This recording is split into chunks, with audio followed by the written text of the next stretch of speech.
गौरतलब हो कि बीते कुछ दिन पहले नोएडा से उत्तराखंड के चोपता की यात्रा पर आए यात्रियों का टेम्पो ट्रैवलर वाहन रुद्रप्रयाग जिले के बद्रीनाथ हाईवे के रैनतोली के पास दुर्घटनाग्रस्त हो गया था, जिसमें 15 लोगों की जिंदगी चली गई थी, जबकि अन्य लोगों का एम्स अस्पताल ऋषिकेश में इलाज चल रहा है। इस भयावह हादसे ने बहुत सारे लोगों को उनके परिवार वालों से एक झटके में हमेशा के लिए दूर कर दिया। ऐसे ही कुछ दर्द भरी कहानी बयां की है यूपी के प्रयागराज की निवासी महिमा त्रिपाठी ने, जो नोएडा से उत्तराखंड चोपता तुंगनाथ की यात्रा पर अपनी मां के साथ आई थी, लेकिन इस हादसे में उन्होंने अपनी मां को हमेशा के लिए खो दिया। इस बात की उन्हें खबर तक नहीं थी। यूपी प्रयागराज की निवासी 23 वर्षीय महिमा त्रिपाठी ने घटना की दास्तां बयां करते हुए बताया कि वह बीटेक की पढ़ाई पूरी होने के पश्चात इन दिनों दिल्ली से इंटर्नशिप कर रही थी। जल्द ही उनकी इंटर्नशिप पूरी होने वाली थी। तभी इसी बीच उन्होंने सोचा कि क्यों ना मां के साथ तुंगनाथ चोपता की यात्रा कर ली जाए।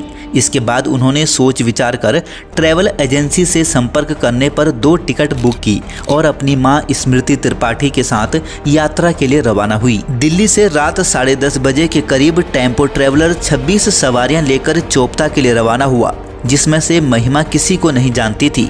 हर 3 घंटे में वाहन के चालक बदल रहे थे तथा इस बीच ब्रेक भी लिया जा रहा था, जिसमें लोग हल्का खाना पीना कर रहे थे। जैसे ही वे सुबह 11 बजे करीब रुद्रप्रयाग से 3 किलोमीटर पहले रैनतोली में पहुंचे तो इस दौरान महिमा इंस्टाग्राम पर स्टोरी अपलोड कर रही थी। तभी अचानक वाहन तेजी से किसी चीज से टकरा गया और जिसके बाद टेम्पो ने 2-3 पलटी खाई और फिर सीधा अलकनंदा नदी में जा गिरा। महिमा कहती हैं कि वाहन के गिरने और पत्थरों से टकराने तक मुझे पूरा होश था।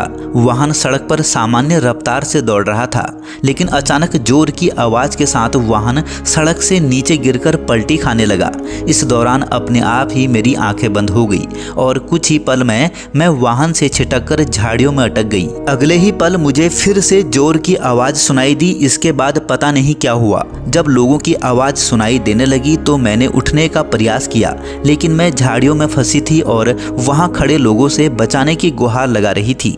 कुछ लोग आए, उन्होंने मुझे झाड़ी से बाहर निकाला और सुरक्षित जगह पर लिटा दिया, जिससे महिमा पूरी तरह से अपना होश खो चुकी थी और उन्हें कुछ समझ नहीं आ रहा था उनके साथ यह क्या हुआ। सांस लेने में भी उन्हें काफी परेशानी हो रही थी, लेकिन उन्होंने फिर भी उठने का प्रयास किया और अपनी मां को बेसुध हालत में वहां ढूंढने लगी।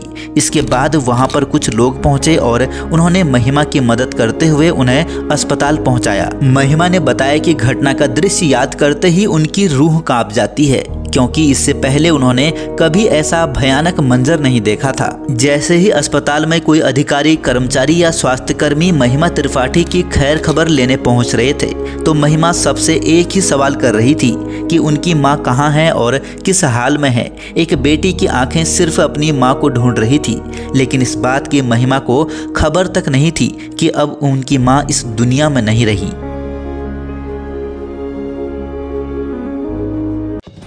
बने रहिए पहाड़ से मैदान की हर खबर के लिए देवभूमि दर्शन के साथ।